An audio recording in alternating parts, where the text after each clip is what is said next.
que sobrepasa todo entendimiento, nos alcance a todo. El día de hoy, muy buenos días, buenas tardes, buenas noches, dependiendo la hora con que usted vaya a ver esta loable enseñanza. Hoy vamos a estar tocando un tema importantísimo que tiene que ver mucho con la jurisprudencia judía, la opinión de grandes hajimines, sabios. Por ejemplo, vamos a tener hoy a Rambam, un gran pensador judío que nació 1000 años después del Mesías, de Jesús, de Yeshua, el Mesías. Y vamos a estar entrando en algunos misterios increíbles que el Mesías ha dejado para descifrar a los entendidos. Vamos a estar hablando de el Mesías leproso, un tema de mucha discusión en el judaísmo y en el cristianismo poco conocido. Y hoy lo que vamos a estar escudriñando este importantísimo tema, porque la enseñanza que hoy nos va a dejar este extraordinario tema, en mi entender, en mi opinión, va a ser de bendición para todos. ¿Por qué? Bueno, porque entre otras cosas, este tema trae mucha tela que cortar. El Mesías leproso, por supuesto,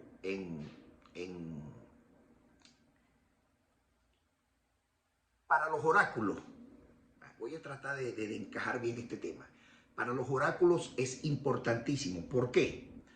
Porque el dabar del asunto o el misterio del asunto descansa en una sencilla razón. El Mesías tenía que estar leproso para poder entender el propósito de la ocupación de Roma. Les recuerdo que cuando el Mesías estaba en su pleno ministerio, el doctor Lucas dice que tenía 33 años y que era hijo biológico de José y de María. Identifica plenamente. Ahora, dentro de los mensajes de los hajimines, hay un mensaje o hay varios mensajes encriptados. Y como dijo el rabino Moisés Maimónides, hijo de Maimón, el Rambam en su famosa obra La Ley de los Reyes, o Ley de los Reyes para ser específico, hizo una serie de acotaciones importantes. Ahora, como el público al que yo me dirijo, con todo el respeto por supuesto, por lo general es gentil, yo tengo que identificar los personajes para que usted vaya sacando sus conclusiones. Maimónides era un médico, un brillante médico, filósofo, por cierto, también, de origen sefardí, es decir, de la España, nació en Córdoba, la madre patria, como decimos los países que tenemos su lengua, en el año 1135, y es un erudito, pues, no solamente estudió la Torá, sino también que dejó aporte al Talmud, a la Torá y a la filosofía judía en cuestión. Existe el mensaje codificado, que por cierto, Maimónides lo explica de una manera magistral. Y estos mensajes encriptados o codificados lo pueden leer y lo pueden entender solamente aquellos que verdaderamente Dios ha tenido misericordia y le ha podido abrir los ojos, porque el mensaje no es fácil. Y fíjense que este mensaje interesante, este mensaje que quiero compartir con ustedes, por supuesto, está en el libro de Éxodo, perdón, en el libro de Números. Dice así el mensaje, escuche con detenimiento. Dice así: lo veré, mas no ahora. Lo miraré, mas no de cerca. saldrá una estrella de Jacob y se levantará el cetro en Israel y herirá las sienes de Moab y destruirá a todos los hijos de Sem, Sem con Z. ¿Por qué dice allí que destruirá a los hijos de Sem? Pues es una relación directa que hace el estudio de este interesante capítulo número, cuando dice que va a destruir a los hijos de Sem. Sem en la relación directa con Dios y la humanidad antes, oiga bien, antes del diluvio. En nuestras apreciaciones o en nuestros estudios, muchos de los eruditos, muchos de los exégetas, se les olvida que hubo un mundo que nos antecedió y que ese mundo desapareció. Dios y la respuesta está, por supuesto, en Levítico 18, por la continuidad del mal entre ellos. Según la tradición bíblica, judía específicamente, Jesús no viene directamente de Sem, sino de Adán. Todos venimos de Adán. Pero en la descendencia que se remonta a través de la línea que va descendiendo de manera ascendente o descendente, en este caso descendente, todos venimos de Adán, pasando por Sem, hijo de Noé. Sí, lo llevamos ascendente. Yo voy a explicar esto de la línea en la descendencia. Descendencia que va de arriba hacia abajo. Si lo tomamos en cuenta y en consideración, primero tenemos Adán, después Sem con Z, después Enos, después Kenan o Canaán, después Matusalén, después Jared, después Enoc, después Lamet y después Noé. Si nos damos cuenta, hasta aquí llega antes del diluvio. Noé empieza post-diluvio. Es muy importante eso, para que podamos entender la clase. Después de Noé viene Sem, que Sem era el sacerdote de la época. Asumió el sacerdocio porque era el primogénito de Noé. Sem se cambia el nombre a Melquisedec y se hace rey de Salem y es el sacerdote de aquel lugar. De hecho, Sem, según los eruditos judíos, forma a Abraham. Lo forma dentro de los principios elementales de la Torá oral. Y es donde Dios hace un pacto con Abraham. De ahí, de Abraham, Isaac y Jacob. Pero si usted pone mucho cuidado, Sem, de esa línea viene Jesús. Por lo tanto, Jesús viene de la descendencia de Sem, de Seth también, pero de Sem postdiluvio. Obviamente, hijo de Noé, hijo de Sem. Es importante, mira, es muy importante decir esto. ¿Por qué? ¿Por qué es importante? Bueno, porque cabe mencionar o cabe destacar, como usted quiera decirlo, que Sem es considerado la línea de descendiente de los justos y de los rectos. Oye, mire qué tremendo esto. Porque tenían sacerdocio.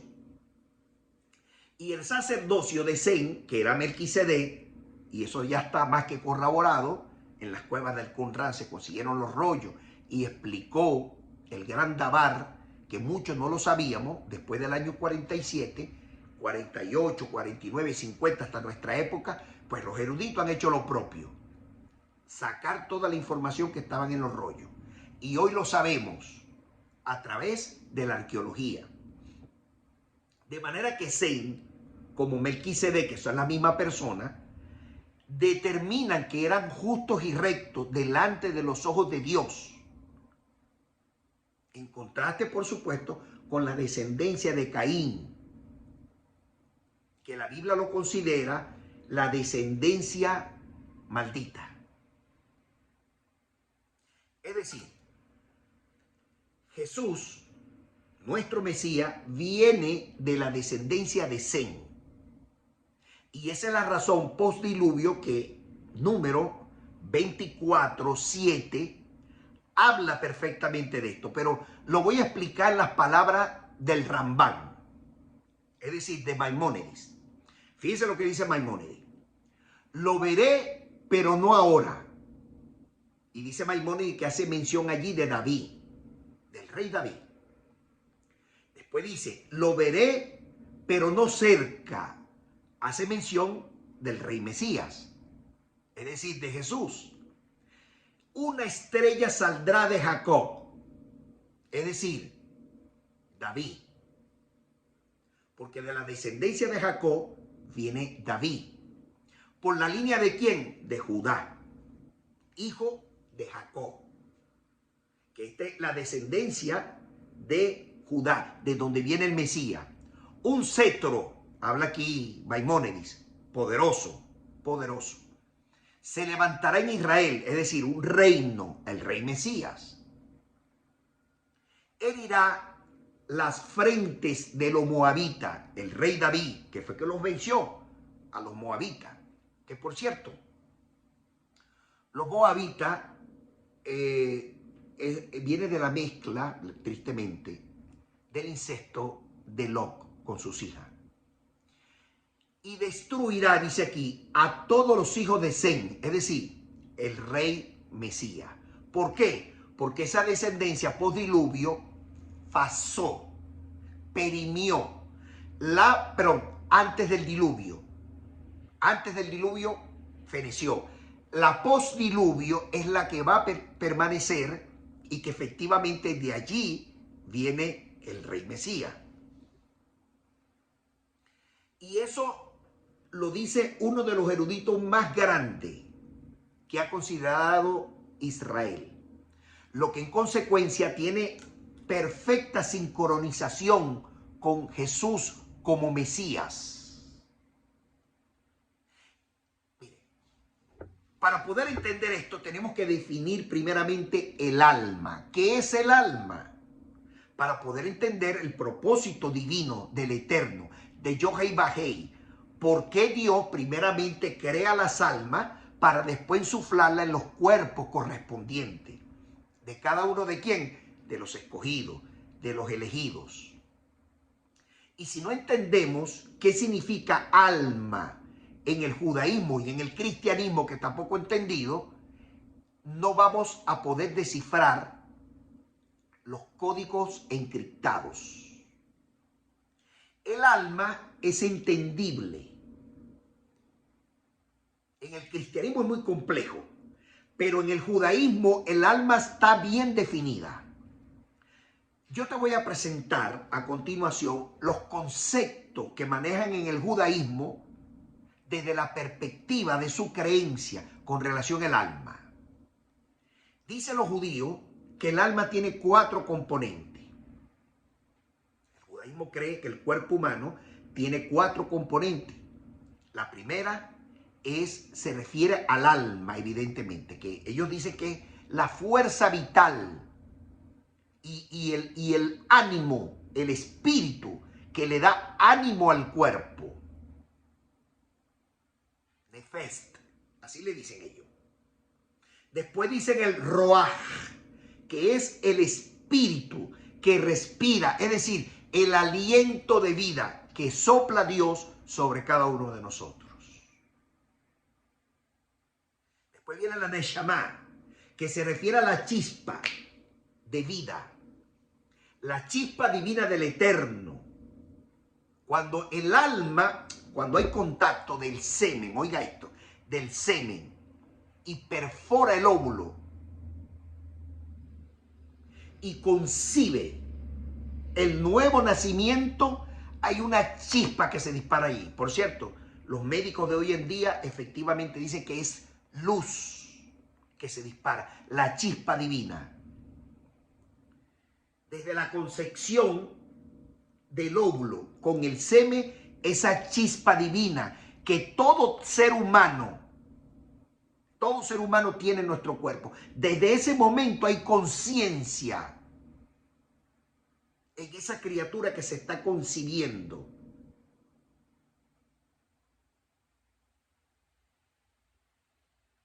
El óvulo ya le da esa condición a esa chispa divina. De manera que el ser humano ya tiene racionalidad desde ese momento. Por eso es que la Biblia dice, el salmista dice, desde que era embrión ya mis ojos te estaban viendo. Tremendo eso. Por eso es que las personas que toman una decisión de abortar están violando el principio divino del eterno. Es decir, están pasando por arriba de la vida. Porque ya hay vida en ese momento. Y después viene, por supuesto, el jamás, que llaman los judíos. Jamás. Se refiere al alma superior que tiene conexión con el eterno. Esa es la que te contrita de pecado. Que cuando uno falla delante de Dios, yo el primero en la lista, uno se siente culpable, caramba, ¿vale? ¿Por qué hice esto? Bueno, está la institución del perdón, la purificación del perdón, y con pedir perdón al Señor, en el caso de los judíos pasan por la mikve, en el caso de nosotros pedimos perdón al Eterno por los méritos de Jesús el Mesías, y Dios, como es misericordioso, bueno, perdona nuestras inequidades. Mire, la Biblia dice en el Salmo 103, verso 1, dice así: alaba alma mía al Señor, alaba todo mi ser tu santo nombre. Por eso es que cuando uno hace esta oración, mi alma te alaba, Señor, uno está poniendo el alma de uno en el espacio celestial para que Dios escuche una oración que sale de lo más profundo del corazón de aquel que ama a Dios. ¿Cuáles son esas características del alma que habla la Biblia?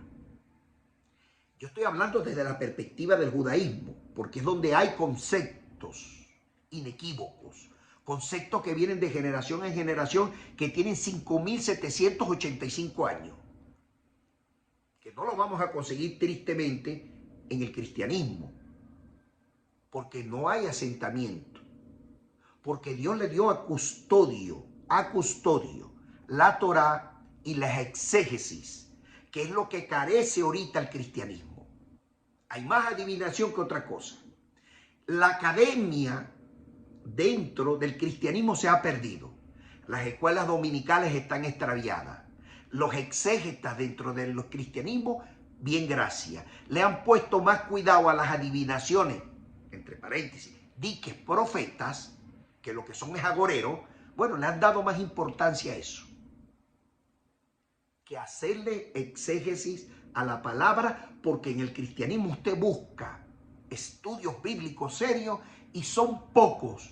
Cuento con la mano esta, con los dedos de mis manos, y me van a sobrar dedos, porque son muy pocos los que escriben de eso.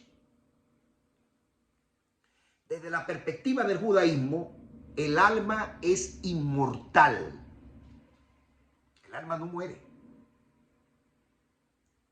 Después de la muerte es la que le va a dar cuenta a Dios, porque el alma va a quedar intacta. Y yo se lo voy a explicar hoy con una parábola extraordinaria, una comparación que hace el Mesías, tremenda, que es el dabar del asunto de hoy que estamos tratando. El Mesías leproso, a la puerta de Roma. Tremendo eso. La conexión con lo divino, hablan los judíos. El alma tiene esa característica particular, que está conectada con lo divino. Hay una conexión directa. El alma no se puede desfasar de lo divino. Por eso es que mientras más luz, más sombra. Más luz, más ataque. Más estudio, más luz, más problema. Por la conexión divina que existe. Bendito sea el Eterno. Que es la capacidad, obviamente, de comunicarse con Dios. No hay otra forma de conectarse. Otra de las características es el libre albedrío o libre arbitrio. La capacidad que tiene el alma de decidir si te vas a la izquierda o te vas a la derecha. Por eso el Señor dice, he puesto mi palabra en tus manos. El código de vida, pues. El manual de instrucciones. Tú verás hacia dónde coge. Y eso lo hablaba el Mesías, por supuesto. El Mesías dice el camino ancho que te lleva a la perdición. El camino angosto es el manual de vida, es decir, la Torá, los 5 primeros libros, mis hermanos. Los demás son complementos históricos. Lo de los profetas, eso sin tomar las cartas neotestamentarias, que son cartas exhortativas. Porque eso es lo que son. Y por supuesto los masoretas, que están contando la historia del Mesías en esa particularidad. Por eso es que el alma, en el libre albedrío, tiene la capacidad de elegir el bien y el mal. ¿Y cuál es la importancia que tiene el alma en el judaísmo? Y en algunas ocasiones en el cristianismo. Tiene la capacidad, y la considera así los hajimines, de que el ser humano, en particular con tener esa conexión divina, tiene la facilidad y la percepción de diferenciar una cosa de la otra. Por eso es que tiene que tener cuidado y protección del alma como fundamento de seguir las disposiciones de carácter permanente de Dios. Es decir, asumir el control espiritual para tener esa relación con Dios de manera legítima. Todas las almas, la suya, la mía, la de todos, que en algún momento va a salir de este cuerpo, le pertenecen a Dios, como el alma del Mesías también le pertenece.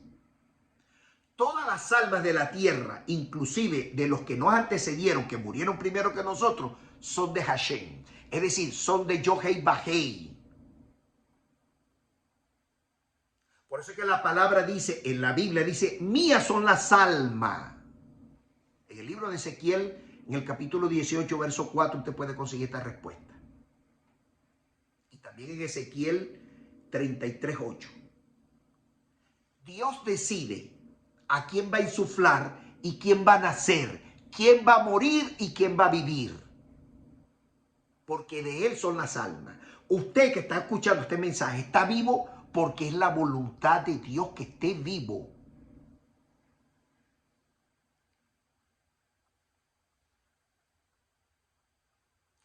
Esa disposición que tiene Dios, incluyendo el alma del Mesías, nació en aquel momento a pesar de las adversidades. 2 rabinos procedentes de las cuevas del Qumran, de los esenios, fueron movidos por misericordia por Dios. Uno que asumía el sumo sacerdocio, definitivamente tendría que ser de la línea de Leví. Y el otro, un rabino, conocedor, en este caso conocedor de la tribu de Judá, muy importante, conocedor de las especies aromáticas, es decir, perfumista, para preparar el aceite de la unción. Ambos dirigidos, oiga bien, no solamente por Dios, sino por un ángel. Esa estrella que aparece en la Biblia los dirigió hasta el lugar exacto donde tendría que nacer el rey Mesías, rey y sacerdote. Y llevaban los componentes para la preparación del aceite de la unción, que es sine qua non el principal elemento, es decir, polvo de oro, incienso y mirra. Lo demás era experiencia de el perfumista para preparar el aceite de la unción. Y después de haber preparado todo esto, tenían que ungir al rey Mesías, colocándole el aceite en el dedo del pie, en el dedo de la mano y en el lóbulo de la oreja. Bendito sea el Eterno. Porque tenían que ungirlo como sacerdote en el orden de Melquisedec, porque recuerde que el Mesías, Jesús, no es de la tribu de Leví, es de la tribu de Judá, pero estaba concebido así en el orden de Sem, rey de Salem. Por eso es que Hebreo habla de eso, por eso es que Pablo dice sacerdote para siempre según el orden de Melquisedec, porque es un decreto celestial, así como es el decreto de Dios, el don que da Dios de la vida eterna, que no se pierde. El que se pierde es el ser humano, porque el don de Dios es irrevocable. Pero en el caso del Mesías tendría que ser ungido como rey y como sacerdote en el orden de Melquisedec, rey de Salem, que viene también de la línea de Sem, de Noé, de Sem, de David y por descendencia directa de Jesús, por la línea de Judá. Bendito sea el nombre del Eterno. Dios es el autor, el creador de las almas.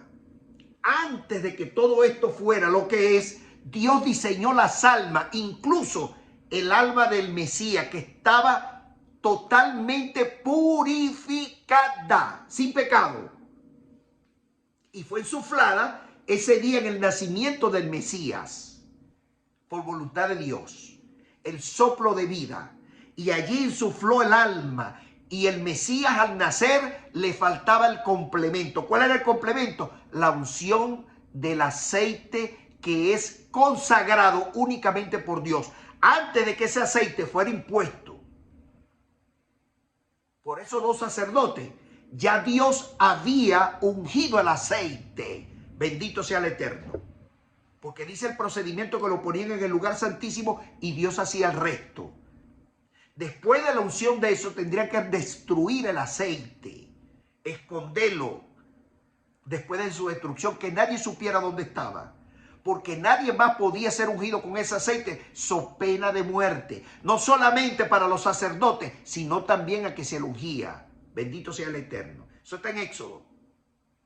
Usted puede buscarlo ahí.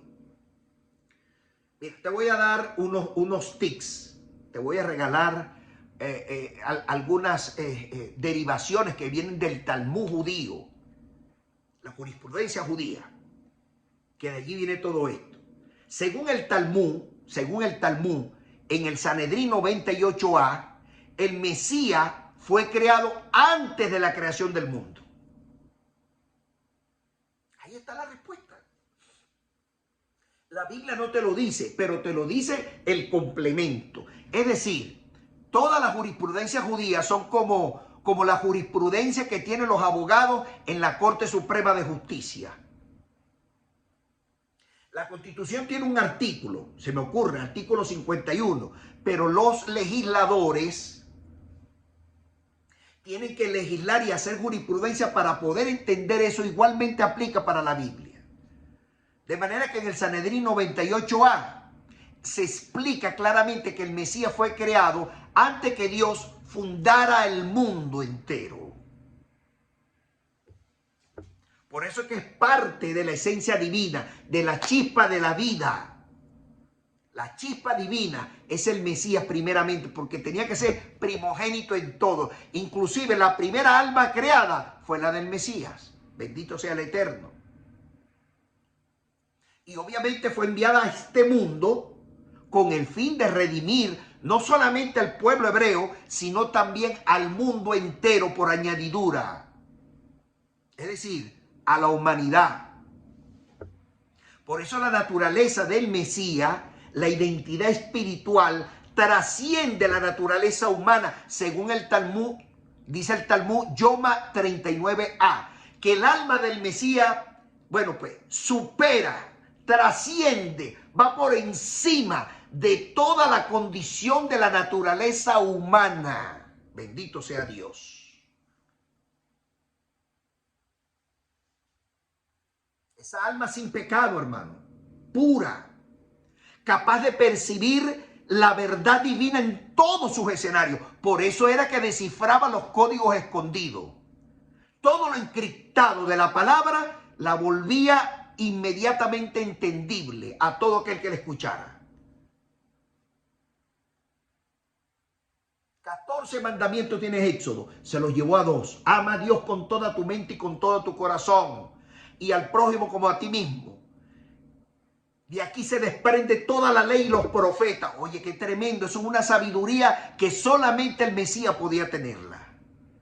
Suprimió toda la Torá en 2 versículos solamente. Y esa alma está estrechamente relacionada con Dios, porque así fue desde el principio de su creación. Porque es parte fundamental de lo divino. Y eso lo dice el Sanedrín 98a, como se lo dije, el Talmud, Sanedrín 98a. Usted puede buscarlo ahí en la Biblia, en el Internet. El Internet te puede abrir ese espacio. De manera que la visión del alma del Mesías era única y exclusivamente de redimir a la humanidad, a la pobre humanidad que estaba totalmente en un declive. Cada vez que el hombre va a cometer un acto en contra de los principios establecidos con Dios, piensa en Jesús, porque es el ejemplo a seguir. Y por eso es que muchos se preguntan, ¿qué haría el Mesías en mi condición? Y mucha gente se arrepiente, porque el alma del Mesías es la referencia más sagrada que puede tener hombre alguno.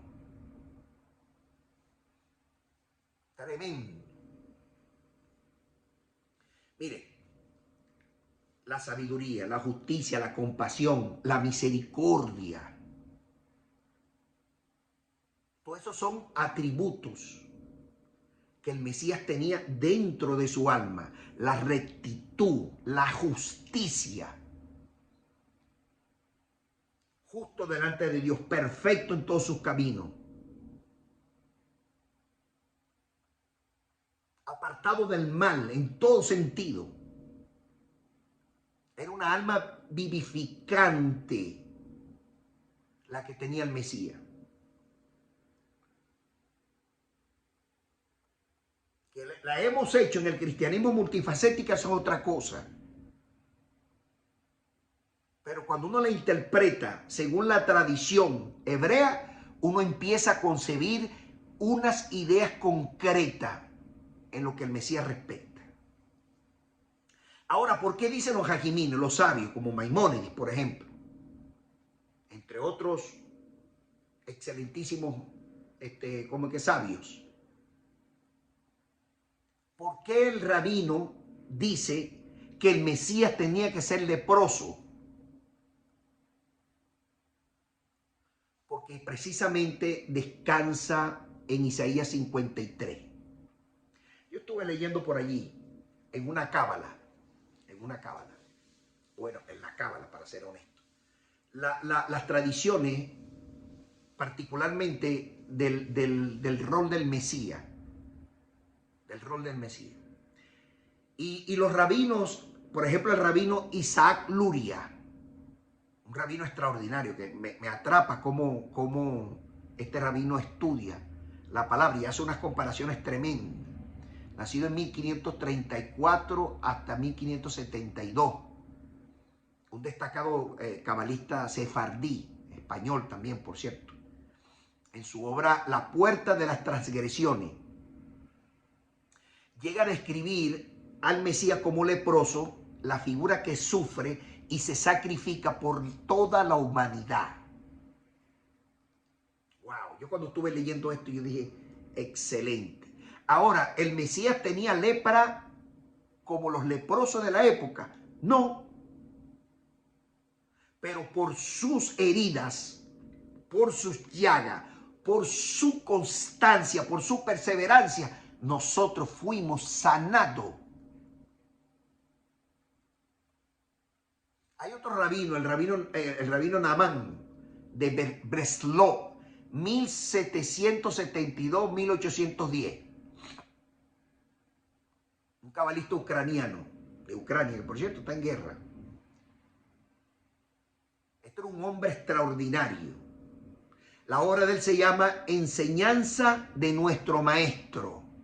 ¡Wow! Tremendo. También habla del Mesías leproso.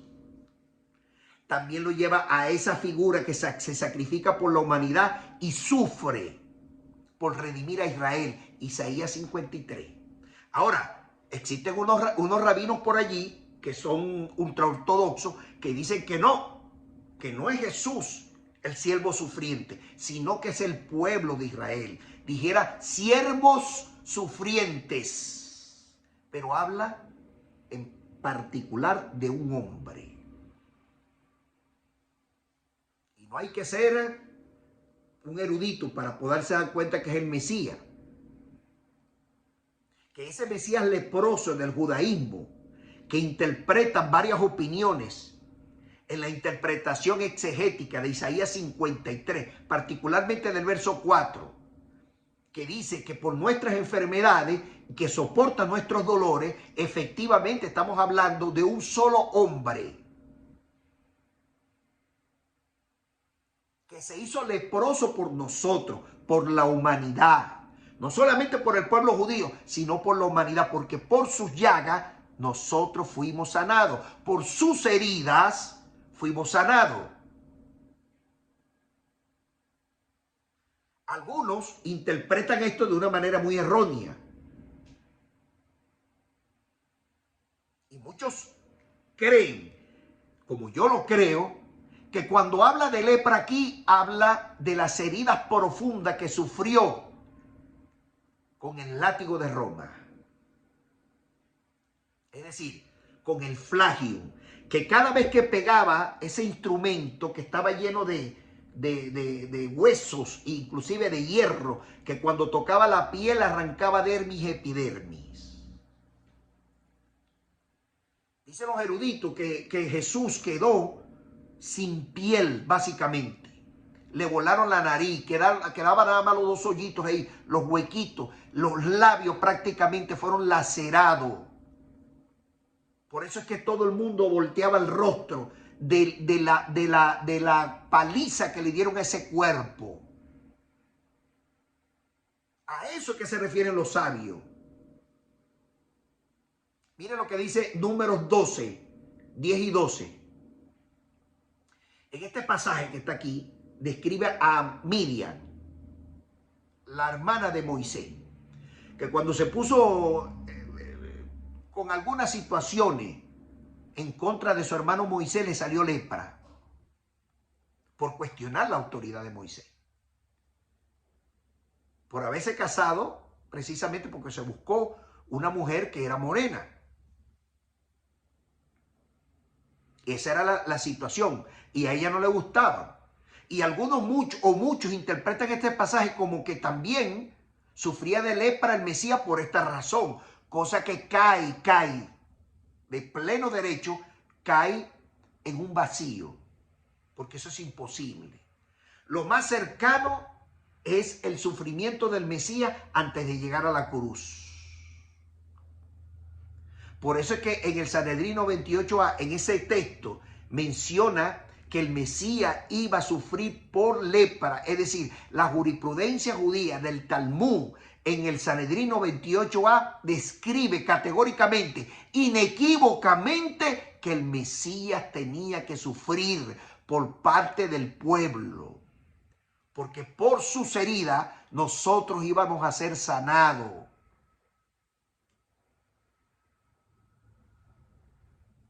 Misdrash Rabba habla de eso. Número 7:10.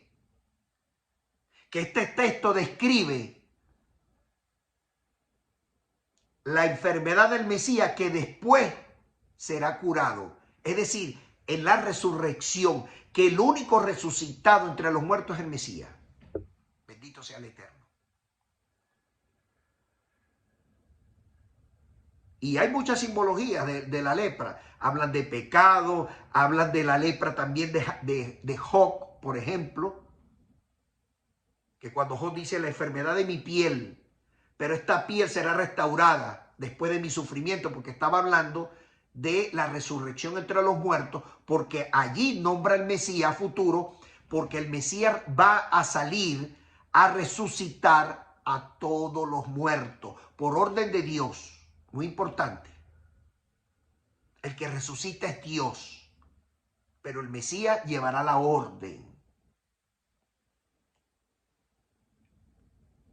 Mira, hay un pasaje muy bonito que habla de la lepra. Y está en el libro de Lucas. Y mucha gente le pasa por encima esta escritura y no relaciona bien el tema. Y en mi opinión, la parábola, esa parábola del rico y Lázaro, al rico se refiere al sumo sacerdote de la época. Es decir, a Caifás. Que por cierto, no era judío. Caifás no era judío, era edomita.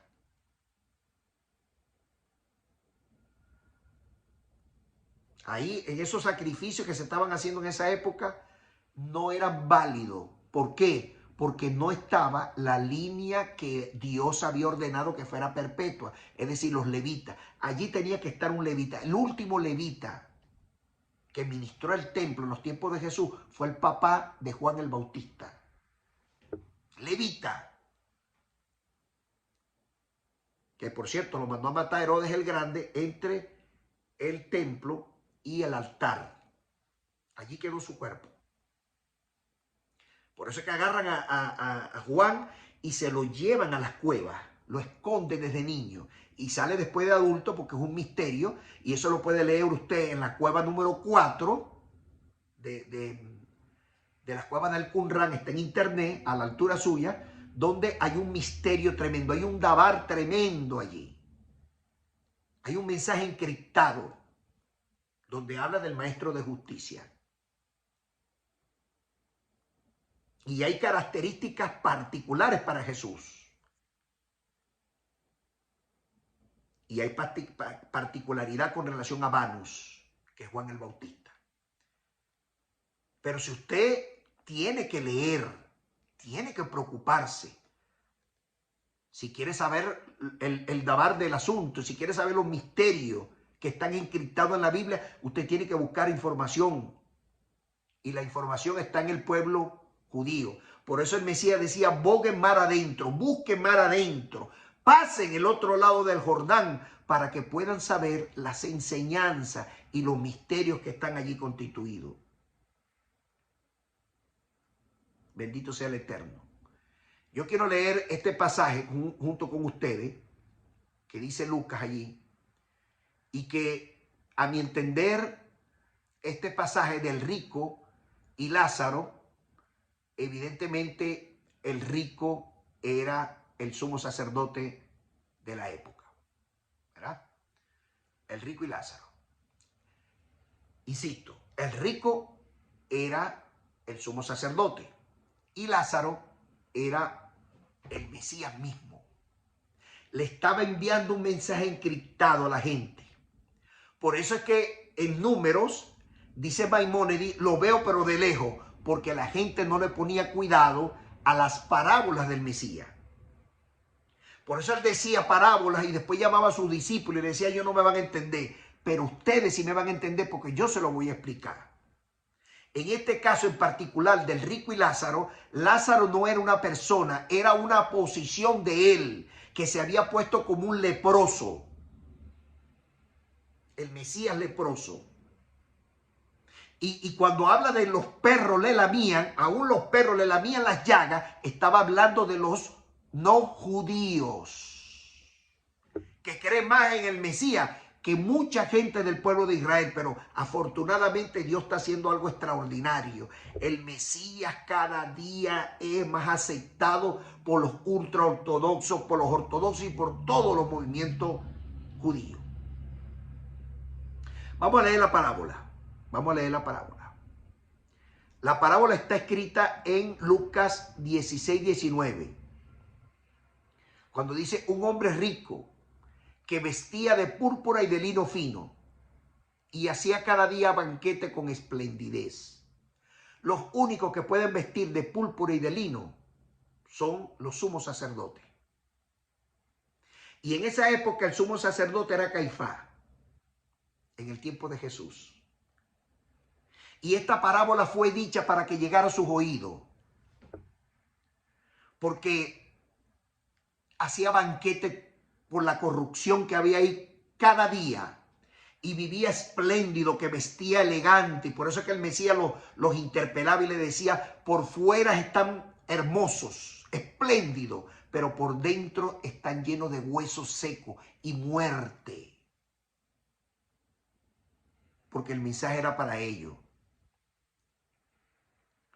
Mire, hay un tratado que se llama Kikduin en el 72b, y menciona las personas que vestían de lino fino. Y dice que eran los sumos sacerdotes que servían dentro del templo de Jerusalén, vestían lino fino y púrpura, especialmente durante las ceremonias y los rituales importantes. Se llama Kiddush-in 72b. Ese tratado, búsquenlo. Y dice aquí en el 20, en el versículo 20, dice: había también un mendigo llamado Lázaro, obviamente era Jesús, Isaías 53, que estaba echado a la puerta de aquel lleno de llagas, leproso, lleno de llagas por la condición de el flagio romano. Y estaba a la puerta de Roma, porque Roma era que tenía sitiado a Israel, ocupado, tomado militarmente. Y dice ahí el Mesías que ansiaba saciarse de las migajas que caían de la mesa del rico. Es decir, como Jesús no era sumo sacerdote, que hubiese querido estar allí para arreglar todos los entuertos, pero no podía porque era de la tribu de Judá, lamentablemente no le escucharon. Mire, yo he escuchado a muchos pastores hablar del tema. Dios mío, qué terrible, hermano. Qué ignorancia tan tremenda. Cuando dice: a los suyos vino y los suyos no lo recibieron, pues tienen el espíritu antisemita, terrible. Tienen el espíritu del anticristo y se expresan con odio hacia el pueblo judío. Y no entienden que cuando dice la palabra allí era porque el Mesías vino primeramente a hablar con el Sanedrín de la época, que se arrepintieran, que la casa de Dios era casa de oración y no cueva de ladrones. Y ellos no lo recibieron. Anás era el primero, es decir, el sumo sacerdote. El segundo a bordo era precisamente un fariseo, conocido en la Biblia, que ustedes también lo conocen, que yo he predicado sobre el tema. Un maestro del Sanedrín. José de Arimatea el tercero. Y estos dos renunciaron a la posición que tenía porque empezaron a ver en el Mesías señales indubitables de que era el Mesías. Incluso uno de ellos se fue a hablar a la puesta del sol con el Mesías. ¿Y qué le dijo? Le dijo: en el Sanedrín tienes muchos enemigos, pero tienes amigos también. ¿Y de quién estaba hablando él cuando decía amigos? Se refería a José de Arimatea y a él en primera persona.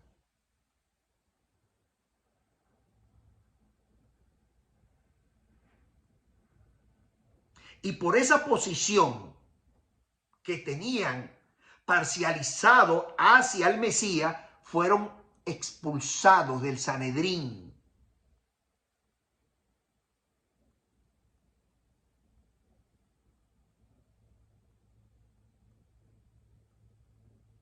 Y eso lo recogen los historiadores. Por ejemplo, Flavio Josefo habla muy bien de eso. Algunos Midrash también lo recogen.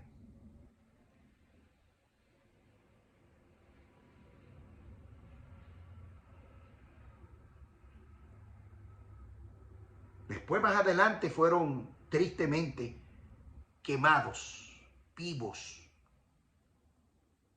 por el movimiento de los celotes.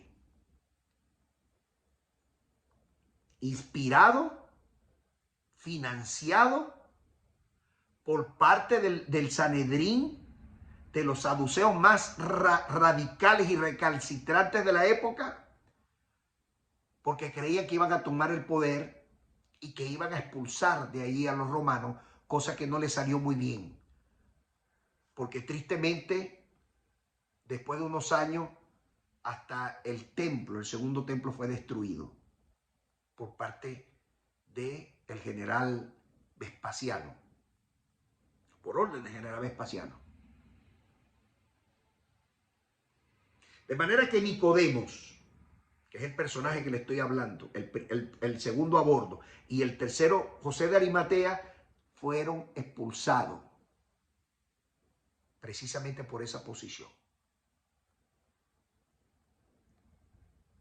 Por eso es que el tratado en el Talmud, en la parte de Yomá 39a, habla de la naturaleza precisamente de ese Mesías, de la identidad espiritual que trascendía toda la humanidad. Y es la razón por la cual yo le estoy hablando en este preciso momento, ¿verdad?, de lo que allí estaba aconteciendo.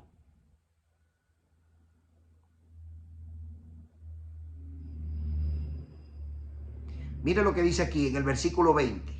Esto me atrapa, por eso es que estoy tomándome mi tiempo. Había también un mendigo, Lázaro, obviamente representaba a Jesús, que estaba a la puerta lleno de llagas, que le dije yo que era la representación simbólica de Isaías 53. A eso lo llaman los judíos leproso. Ansiaba saciarse de las migajas que caían de la mesa del rico. Y aún los perros, es decir, los no judíos, mire, usted tiene que entender el lenguaje de los judíos.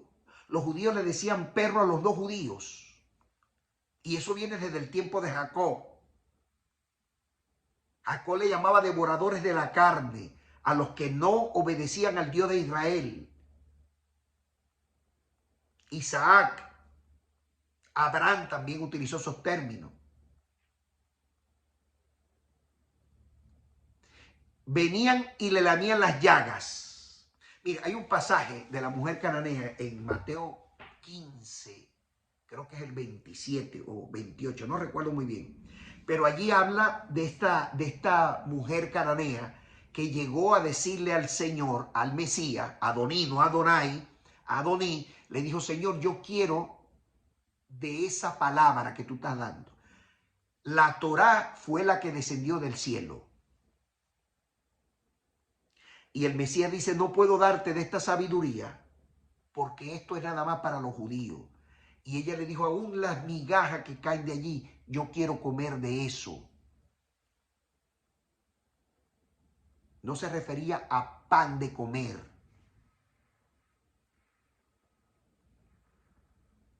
Porque el pan judío no tiene concha. Concha tiene los panes que nosotros hacemos en el occidente. Miren, el tratado Yomá 47a. La mujer cananea tenía nombre. Es increíble esto. Y se llamaba Justa o Yustá en el lenguaje del cananeo o en hebreo, pues. Eso lo dice el tratado Yomá 47a. La Biblia no lo dice, pero la jurisprudencia judía recoge todas esas pequeñas cositas que complementan la sabiduría del cielo. Seguimos leyendo el 22. Aconteció que murió el mendigo, es decir, Jesús. Jesús lo mataron en la cruz del Calvario. Por cierto, yo quiero hacer una acote aquí, con mucha responsabilidad. Mira, yo no sé, ¿quién sacó eso? Pero eso es una blasfemia grandísima, diciendo que Jesús era Dios, particularmente la Iglesia Católica, para hacer una hegemonía. ¿Cómo es que a Dios lo mataron en una cruz? El que murió allí es un hombre, un humano, el que Dios designó como Mesías. Dios no puede morir, porque Dios es espíritu. Es santo y es espíritu. No tiene forma humana. Dios resucitó al Mesías entre los muertos, no se autorresucitó. Nosotros tenemos que abrir los ojos. Ya está bueno de tanta mentira. Alguien tiene que quitarle el balón al Papa. Mucho daño ha hecho. Sobre todo este que es comunista. Mucho daño han hecho. Otros papas, como por ejemplo Juan Pablo II, como por ejemplo Joseph, él es apellido Ratzinger, públicamente hablaron y pidieron perdón por todas las manipulaciones, incluyendo esa de decir que Jesús era Dios. Cuestionaron la coma juanina, que mucho daño ha hecho también al pueblo cristiano. Y dijeron que todo eso era mentira y aún nosotros percibimos en el error o persistimos, sería la palabra, en ese error dogmático. Porque hay gente que no quiere estudiar. Terrible. Murió Jesús tiempo después y después murió el rico, es decir, Caifás, el sumo sacerdote, y fue sepultado, dice la Biblia aquí. Y en el Hades alzó los ojos, estando en tormento, y vio de lejos a Abraham y a Jesús, a Lázaro pues, en el seno de Abraham. La Biblia es clara. La Biblia dice que cuando murió el Mesías, descendió al Seol. En ese tiempo, el Seol, todos los muertos iban al Seol. El paraíso no existía. El paraíso no existía. El paraíso lo activa, es el Mesías cuando le dice, hoy estarás conmigo en el paraíso, que es el segundo cielo. Pero era necesario que se cumpliera la palabra para que todos vieran que efectivamente Jesús era el Mesías. Y en el seno de Abraham fue a dar. Y Abraham lo vio y lo vieron todos los que estaban con él, porque estaban separados de los que estaban en tormento. Bendito sea el Eterno. Y dice el 24, dice, entonces él, el sumo sacerdote Caifás, dando voces dijo, Padre Abraham, ten misericordia de mí y envía a Lázaro, es decir, al Mesías, para que moje la punta de su dedo en agua y refresque mi lengua, porque estoy atormentado en esta llama. ¿Por qué le pide agua? Porque el Mesías representaba la fuente de agua viva que salta a la vida eterna. Juan 4:14. Y por eso es que le dice a la mujer aquella, le dice, mira, si tú supieras quién te está pidiendo agua y bebieras de esta agua, no tendrías sed jamás, porque el Mesías es el agua viva. Bendito sea el Eterno. Voy a leer el 25. Pero Abraham le dijo, hijo, acuérdate que recibiste tus bienes en tu vida. Y Jesús, Lázaro pues, Isaías 53, también males, pero ahora él ha sido consolado aquí y tú estás siendo atormentado. Además de esto, una gran cima está puesta entre nosotros, de manera que los que quieren pasar de aquí hacia nosotros no pueden, ni nosotros podemos pasar hacia allá. Entonces le dijo el sumo sacerdote, Caifás, te ruego pues, Padre, que envíes a la casa de mi padre, es decir, la sinagoga, el templo y todo el Sanedrín que estaba allí comprometido, porque tengo 5 hermanos para que les testifique, a fin de que no vengan ellos también a este lugar de tormento, porque entendió que efectivamente Jesús era el Mesías. Y Jesús se lo había dicho a él de frente, y él desgarró su ropa, porque él lo que estaba pensando era en dinero. De hecho, él fue el que planificó la muerte del Mesías. La Biblia lo recoge en el libro de Juan. Y le dijo, ustedes no saben nada. Si este Jesús, los romanos llegan a ver todos los milagros que está haciendo, nos sacan a nosotros de aquí, del Sanedrín, por dinero, nos quitan a nosotros y los ponen a él. Es preferible que él muera y no todos nosotros, el Sanedrín. Porque así son todos los corruptos. Terrible. Y dice el 29, y Abraham le dijo a Moisés y a los profetas, óiganlo. Está hablando en parábola. No puede decir a él. Entonces dijo, no, Padre, pero si alguno fuera a ellos entre los muertos, ellos se van a arrepentir. Aún Jesús no había resucitado, muy importante. Aún Jesús, el Dios eterno, Yohei Bajei, no lo había resucitado. Estaba en el seno de Abraham, dando testimonio que él era el Mesías. No le estaba predicando a nadie un mensaje de salvación, porque los que estaban allí no se podían salvar. La salvación es para los vivos, no para los muertos. Dios es un Dios de vivo, no de muerto. Muy importante eso, que usted lo entienda. Mas Abraham le dijo, si no oyen a Moisés y a los profetas, tampoco se van a persuadir, aunque se levante uno entre los muertos. Hoy en día el Mesías se levantó entre los muertos, lo levantó Dios entre los muertos y aún así la gente no cree.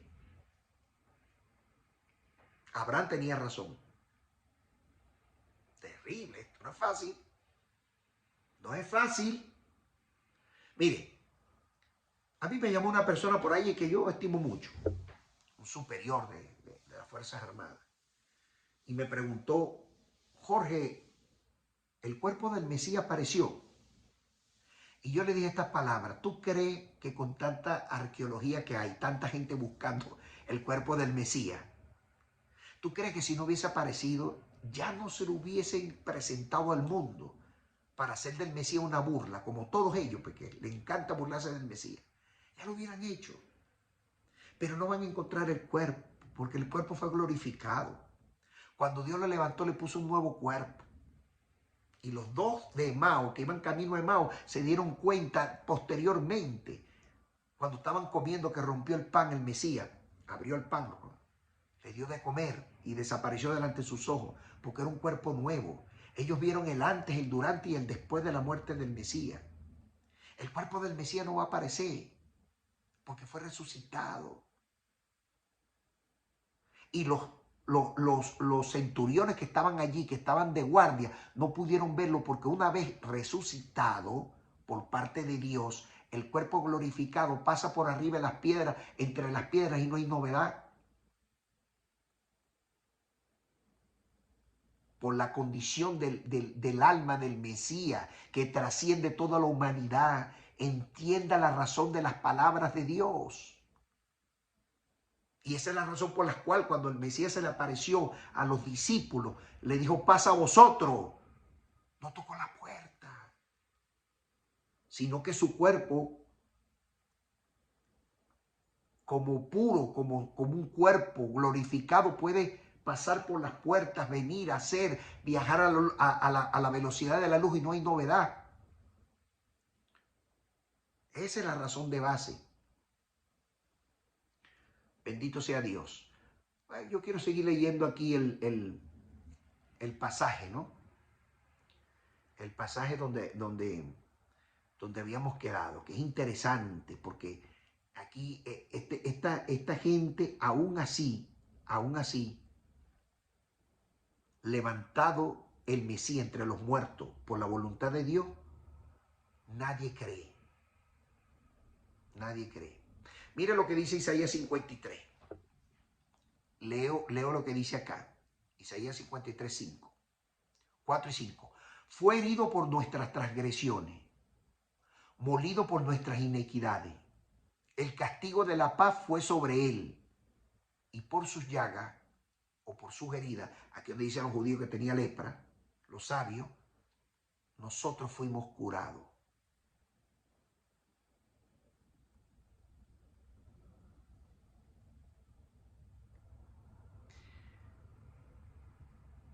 Mire, qué tremendo, porque cuando yo estoy leyendo la Biblia aquí y veo la crucifixión de Jesús, cuando yo escuché en una oportunidad, yo no tengo nada contra la Iglesia Católica, pero me molesta sobremanera, porque aunque usted no lo crea, el pueblo católico escucha mucho al Papa. A este Papa que tenemos ahorita en este gobierno, que es un irresponsable de paso, Francisco, que llegó a decir que Jesús fue un fracaso. Este Dios fracasó en la cruz. Búsquenlo en internet para que vean. Mira, cuando usted lee Deuteronomio 21, 22 y 23 y Gálatas 3:13, usted se asombra de lo que Dios quiere decir ahí. Porque el Mesías se reveló con mensajes encriptados de diferentes formas. Porque en esos pasajes bíblicos dice, nuestro hijo es contumaz y rebelde. No obedece a nuestra voz, un glotón y borracho. Deuteronomio 21:20 y Mateo 11:19. El Mesías dice allí, ahora yo soy comelón y bebedor, y Juan, que no era ni comelón ni bebelón, no le hicieron caso, pero yo como y bebo, entonces tampoco me creen. Tremendo. Ninguno de ellos reconoció el Mesías. Mateo 27:20. Juan 11:47 hasta el 53. Juan 1:11. Cuando dijo, a lo suyo vino y a lo suyo no lo reconocieron. Hablaba del Sanedrín, de lo de su mismo oficio. Jesús era rabino. Los que estaban allí tenían que ser rabinos. No era el pueblo judío, porque el pueblo judío no mató a Dios. Porque Dios no puede ser muerto. Ni mataron a Jesús. Fueron los idumeos. Caifás y Anás fueron los que sobornaron a los idumeos para que se pusieran en primera línea y gritaran, queremos a Barrabás, porque el pueblo judío amaba a Jesús con locura.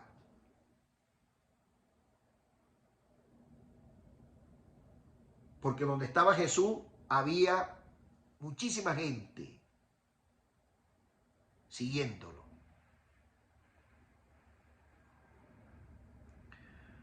Muchos errores de transcripciones.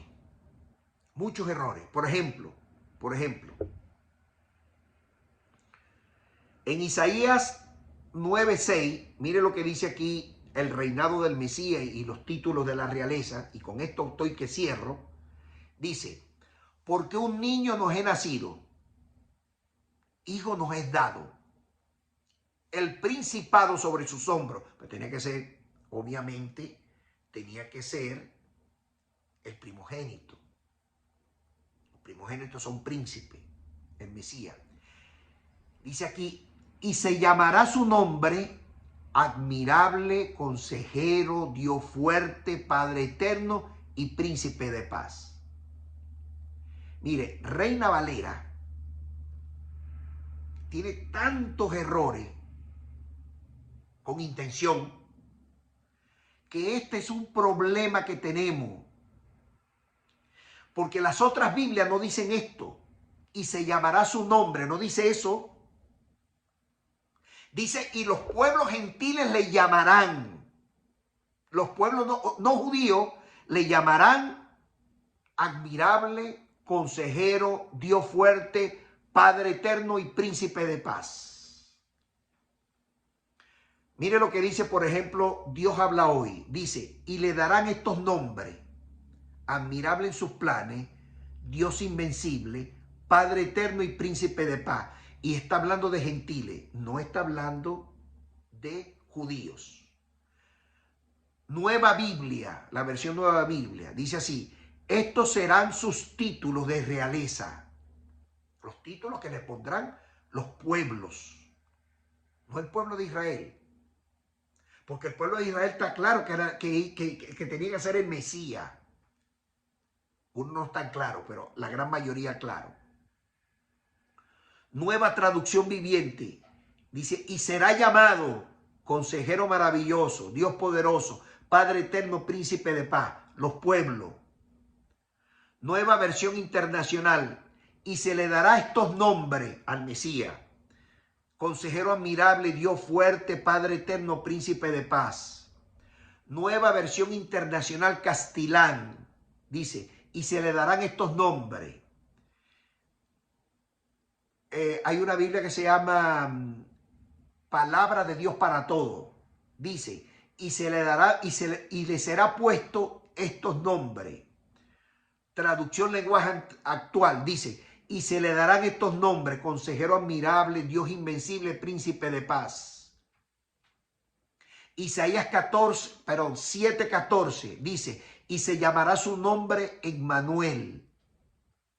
Mateo 1:23 dice: y se llamará su nombre Emmanuel. ¿Y sabe cuál es la traducción de Emmanuel del español pasado al hebreo?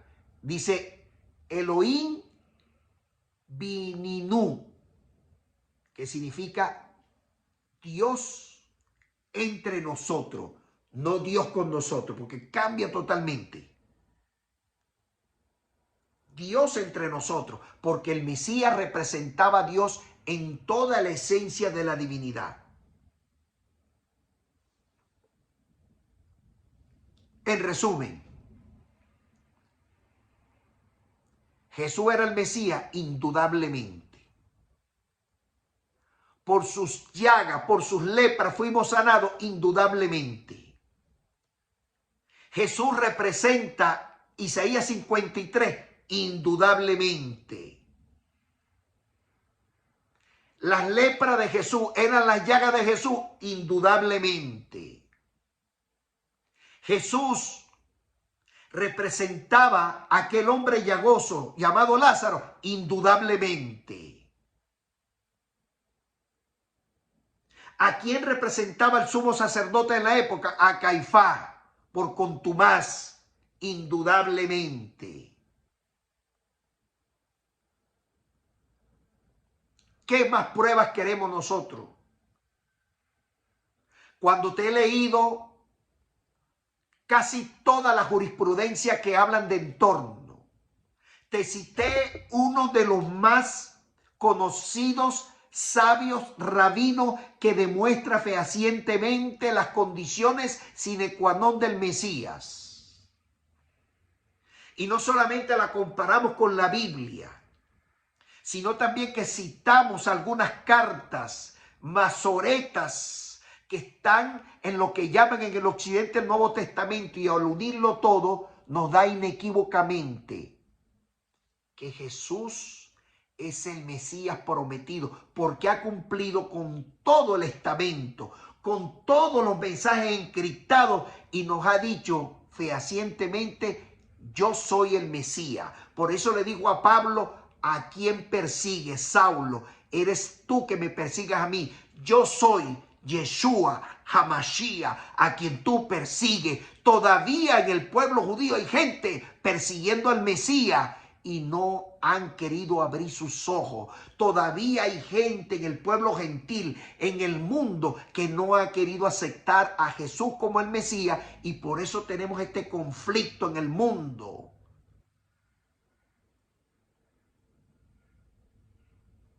Porque cuando al final váyanos a abrir nuestros ojos,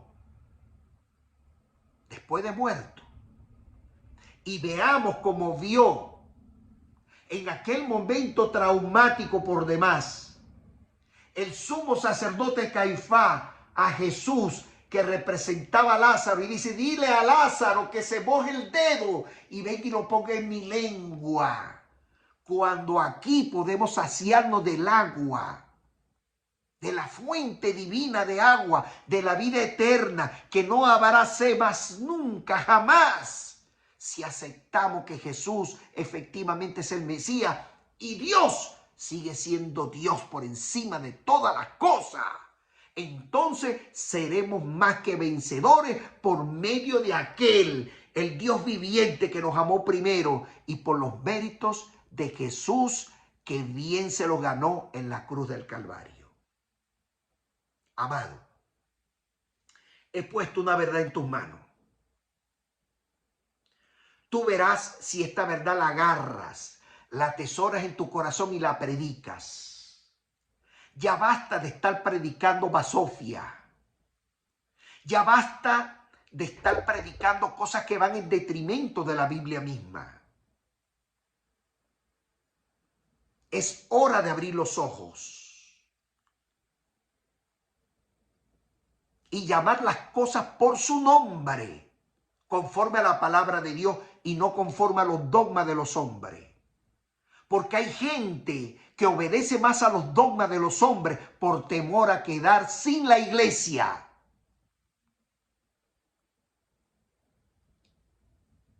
Mira a Nicodemo, mira a José de Arimatea, no les importó que lo botaran del Sanedrín, pero heredaron la vida eterna. Y tú estás preocupado porque no te van a pagar dentro de la iglesia predicando basofia y predicando tres dioses trinitarios cuando tú sabes que no existen. Y el mismo apóstol Pablo lo aclara. Un solo Dios y un solo Mesías, Jesús hombre. El mismo Mesías lo dijo. Dios es uno solo. Y entonces, ¿por qué seguimos predicando cosas que a Dios no le agradan? Pon esto en oración. Dios te mostrará el camino de la verdad. Que la paz del Señor, que sobrepasa todo entendimiento, nos alcance a todo el día de hoy. Paz a vosotros. Amén.